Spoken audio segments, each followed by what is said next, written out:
முதல் வாசகம். இறைவாக்கினர் ஏசாயா எழுதிய நூலிலிருந்து வாசகம். அதிகாரம் 1, திருவசனங்கள் 10 முதல் 17 வரை. எருசலேமே, உன்னை ஆளுகிறவர்களும் உன் மக்களும் சோதோம் கொமோராவை போன்றவர்களாயிருக்கின்றனர். நம் ஆண்டவரின் அறிவுரையை கேளுங்கள். அவர் தம் கட்டளைகளுக்கு செவி சாயுங்கள். எண்ணற்ற உங்கள் பலிகள் எனக்கு எதற்கு என்கிறார் ஆண்டவர்.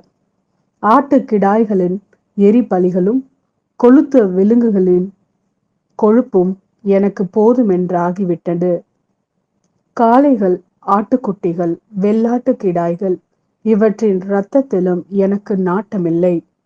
நீங்கள் என்னை வழிபட என் திருமுன் வரும்போது இவற்றையெல்லாம் கொண்டு வந்து என் கோவில் முற்றத்தை மிதிக்க வேண்டுமென்று கேட்டது யார்? இனி காணிக்கைகளை வீணாக கொண்டு வர வேண்டாம். நீங்கள் காட்டும் தூபம் எனக்கு அருவருப்பையே தருகின்றது. நீங்கள் ஒழுங்கீனமாக கொண்டாடும் அமாவாசை, ஓய்வு நாள் வழிபாட்டு கூட்டங்களை நான் சகிக்க மாட்டேன். உங்கள் அமாவாசை திருவிழா கூட்டங்களையும் என் உள்ளம் வெறுக்கின்றது. அவை என் மேல் விழுந்த சுமையாயின. அவற்றை சுமந்து சோர்ந்து போனேன். என்னை நோக்கி உங்கள் கைகளை நீங்கள் உயர்த்தும் போது பாரா முகத்தினாய் நான் இருப்பேன். நீங்கள் தொடர்ந்து மன்றாடினாலும் நான் செவி கொடுப்பதில்லை. உங்கள் கைகளோ இரத்த கரையால் நிறைந்திருக்கின்றன. உங்களை கழுவி தூய்மைப்படுத்துங்கள். உங்கள் தீ செயலை என் திருமுன்னின்று அகற்றுங்கள்.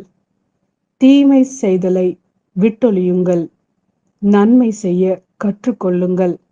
நீதியை நாடி தேடுங்கள். ஒடுக்கப்பட்டோருக்கு உதவி செய்யுங்கள். திக்கற்றோருக்கு நீதி வழங்குங்கள். கைம்பெண்ணுக்காக வழக்காடுங்கள். இது ஆண்டவரின் அருள்வாக்கு.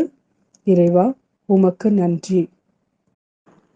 மத்தேயு எழுதிய நற்செய்தி. அதிகாரம் 10, திருவசனங்கள் 34 முதல் 42 வரை. நான் உலகிற்கு அமைதி கொணர வந்தேன் என எண்ண வேண்டாம். அமைதியை அல்ல, வாளையே கொணர வந்தேன்.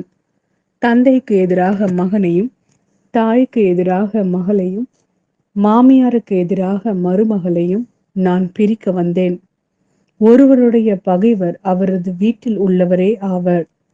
என்னை விட தம் தந்தையிடமோ தாயிடமோ மிகுந்த அன்பு கொண்டுள்ளோர் என்னுடையோர் என கருதப்பட தகுதியற்றோர். என்னை விட தம் மகனிடமோ மகளிடமோ மிகுதியாய் அன்பு கொண்டுள்ளோரும் என்னுடையோர் என கருதப்பட தகுதியற்றோர். தம் சிலுவையை சுமக்காமல் என்னை பின்பற்றி வருவோர் என்னுடையோர் என கருதப்பட தகுதியற்றோர். தம் உயிரை காக்க விரும்புவோர் அதை இழந்து விடுவர். என் பொருட்டு தம் உயிரையே இழப்போரோ அதை காத்து கொள்வர். உங்களை ஏற்றுக்கொள்பவர் என்னை ஏற்றுக்கொள்கிறார்.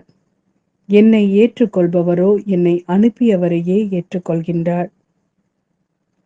இறைவாக்கினர் ஒருவரை அவர் இறைவாக்கினர் என்பதால் ஏற்றுக்கொள்பவர் இறைவாக்கினர்களுக்குரிய கைமாறு பெறுவர். நேர்மையாளர் ஒருவரை அவர் நேர்மையாளர் என்பதால் ஏற்றுக்கொள்பவர் நேர்மையாளருக்குரிய கைமாறு பெறுவார். இச்சிறியோருள் ஒருவருக்கு அவர் என் சீடர் என்பதால் ஒரு கிணம் குளிர்ந்த நீராவது கொடுப்பவரும் தம் கைமாறு பெறாமல் போகார் என உறுதியாக உங்களுக்கு சொல்கிறேன்.